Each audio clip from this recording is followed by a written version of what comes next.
we grab some flowers for moms later on. But this morning when we get into the Word of God, I have a few different scriptures that we're going to be reading through. So if you got fast fingers, you can flip through. But if not, you can just listen along. That's totally fine. We're going to look at some scriptures on the motherly characteristics of God. And normally we talk about God in the fatherly sense. That's the tone and that's the terminology within Scripture.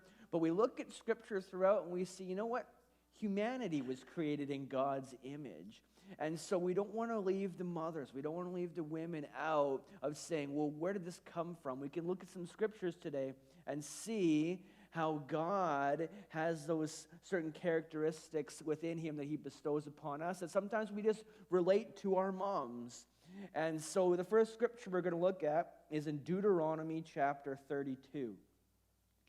And in Deuteronomy chapter 32, we're going to look at verse 11.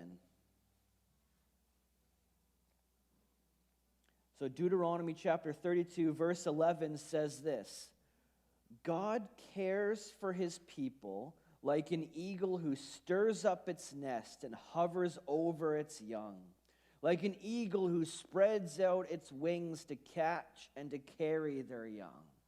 This has a whole process of teaching and caring throughout this verse.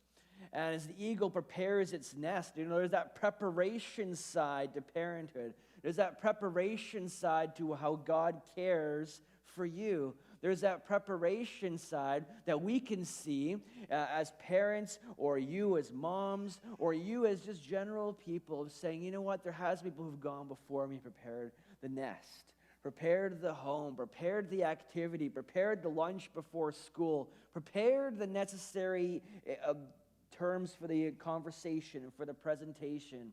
And so here we see, God saying, I identify with you through things you can see in nature. But then we can also take it and say, I can identify with that by seeing how that is God through my mom. I can see how that's God through me. And here, not only just in preparing and stirring up the nest, but in hovering over the young, in protecting the young, in standing up and fighting for your young, in standing up and saying, you know what, there's a right and wrong line, and here's where it is. Here's the standard. And so there's that hovering over the young, even from nature, even from those rain showers, those big storms that come in, and saying, I'll take all of that beating so you don't have to. We see that with Jesus on the cross. Just the most obvious position in the of the scriptures is saying Jesus taking on the penalty of sin and death so we don't have to endure that. Should we accept God through Jesus Christ? And it continues on saying, like an eagle who spreads out its wings to catch its young. When the eagles start to fly and sometimes they're pushing out of the nest and a baby falls, the eagle there to scoop it up.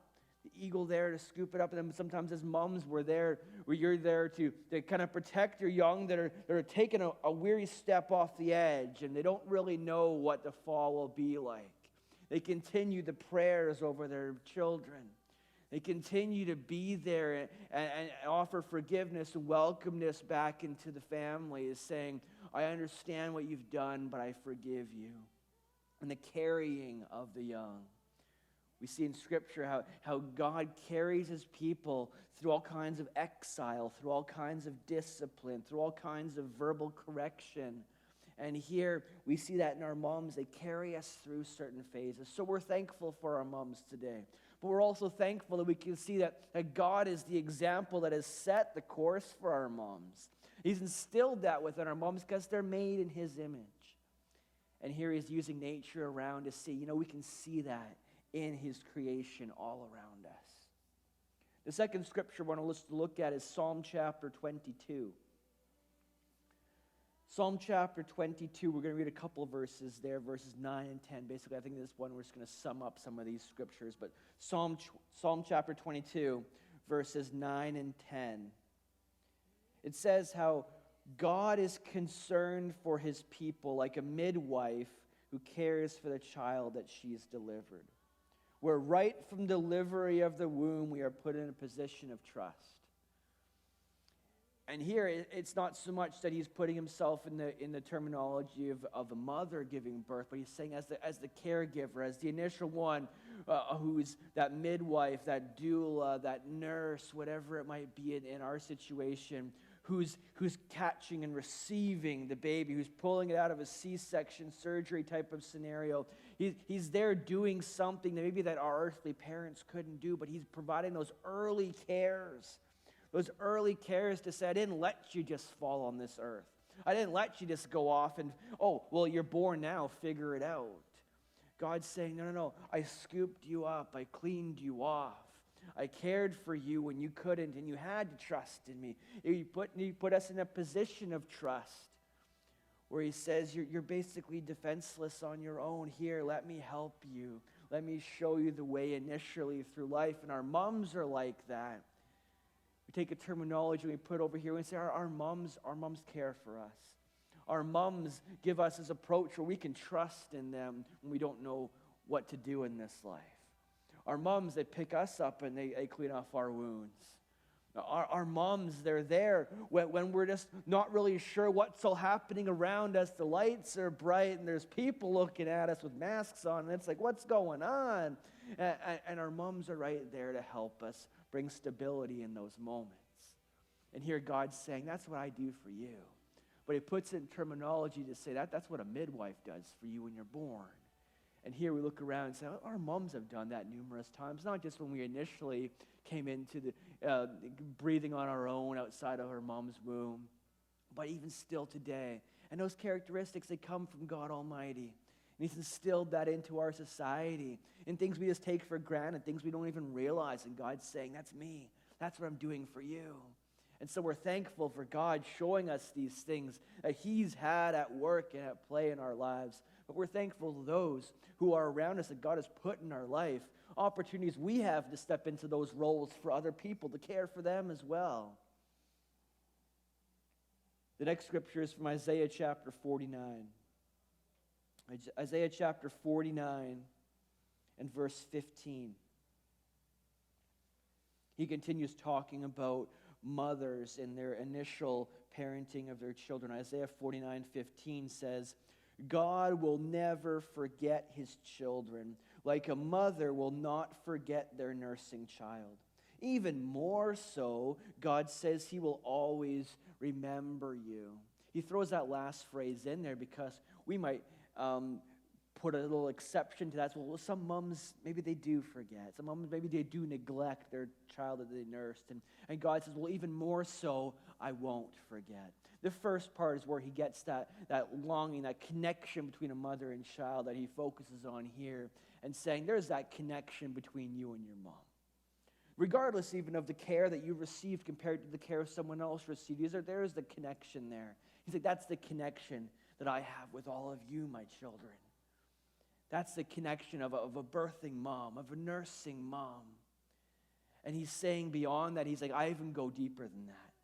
I have a greater connection with you, at least from his direction. He opened the doors through Jesus that we could reciprocate that connection and be reconciled back to Christ, be restored with him in that perfect, harmonious relationship. And so he's talking about here, I will never forget you. We see other scriptures that say, I'll never leave you nor forsake you. He's saying here, I won't forget you. We've heard this morning, Kevin was mentioning during the worship, that some things that have just happened in people's lives recently, over this past year. There's things that were unspoken that, affect us as well in our hearts and our spirits, and the struggles that we go through. Like, God, why? God, this is a heavy burden to carry. And God says in his word, cast all your burdens upon the Lord. Cast all your cares upon the Lord. Come to me, all you who are weary and heavy burdened. And he offers that peace. He offers that rest. He offers hope. And we come to God and we say, you know what, Lord, that connection that you're talking about with a mother and child, I would love to have that with you.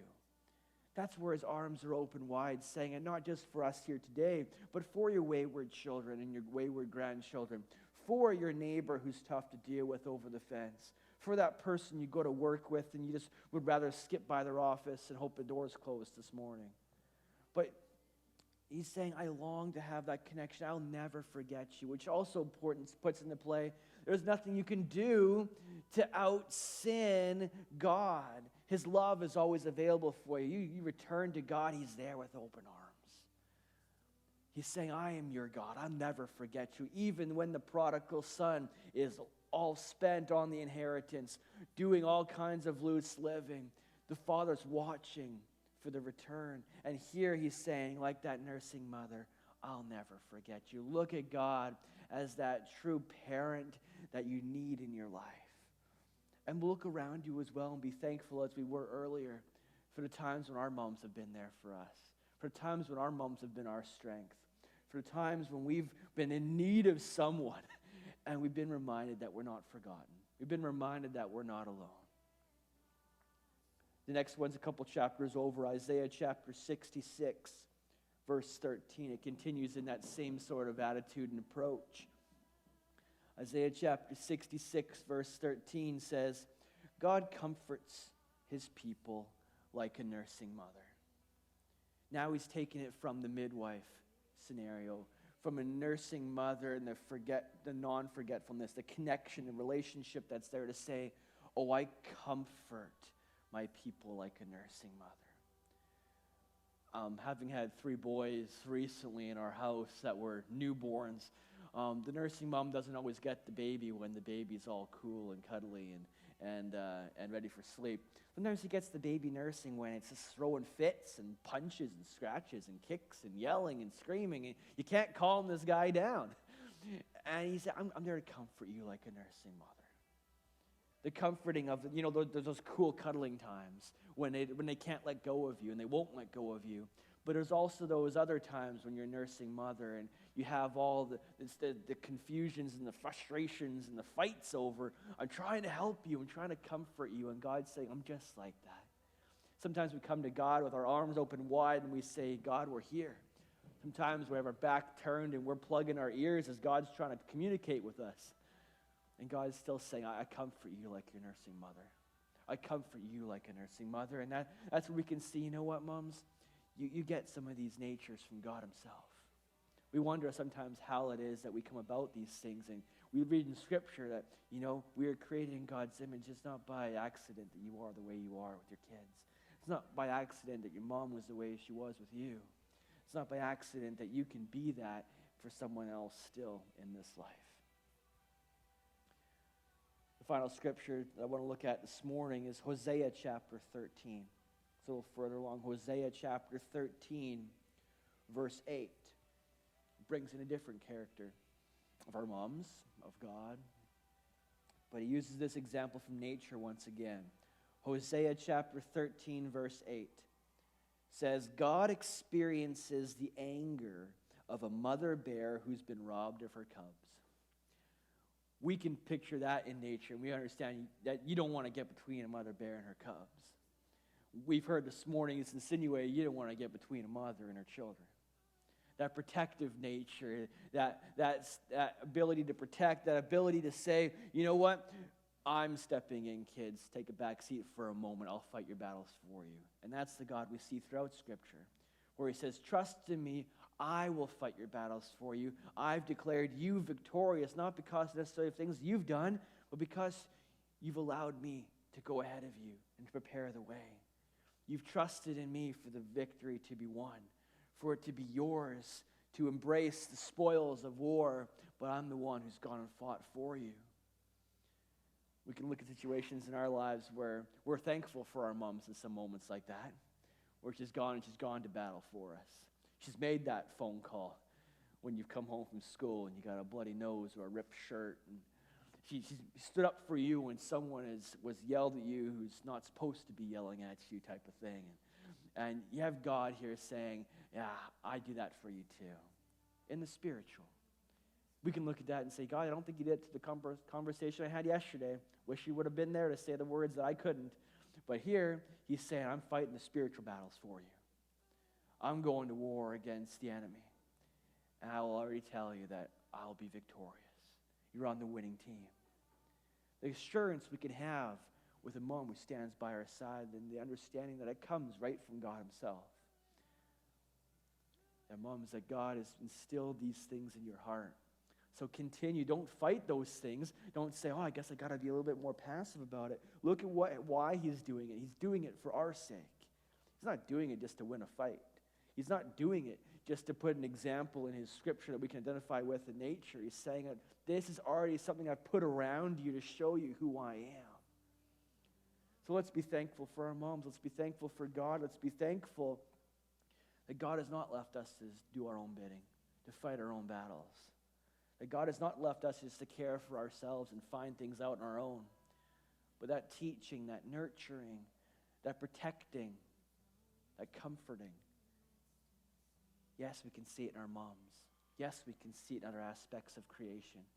But we can see it first and foremost from God Almighty, in whom our moms were created in the image of. So at this point, I invite us to bow our heads where we're at, to reflect on the goodness of God, to reflect on his faithfulness, to reflect on the motherly characteristics of God that are in Scripture, that we can see all around us and experience even ourselves. To know that God cares for you, no matter what your decisions and choices have been up to this point in this life. How your life experience differs from someone else. How your future appears to be looking and heading. God's saying, I'm the one preparing the way for you. I'm the one who's hovering over you, protecting you. I'm the one who's providing your most basic needs. Trust in me. I'm the one who has that connection with you, that longing for a connection, that comforting nature. I long to comfort you. That God is the one who is looking over you and saying, I'll fight your battles this week. I'll fight your battles this afternoon. I'll fight the battles that aren't even around you. They're inside of you. They're in your heart. They're in your mind, and they're raging. He's like, I'm the one who's going to fight those battles. Surrender to me. And then looking outward and saying, God, I thank you for those characteristics in me. God, I'm thankful for those characteristics in my mom and my grandma and my auntie. I'm looking at that and saying, God, you really do care. God, you really are the ultimate parent. God, you really have never abandoned me. And we can be thankful for God today. So I invite you to listen for the voice of God for a few moments as he solidifies things in your heart before we go on to anything that's next. So the voice of God he's trying to communicate to you today is not just lost. Listen for his voice for a few moments.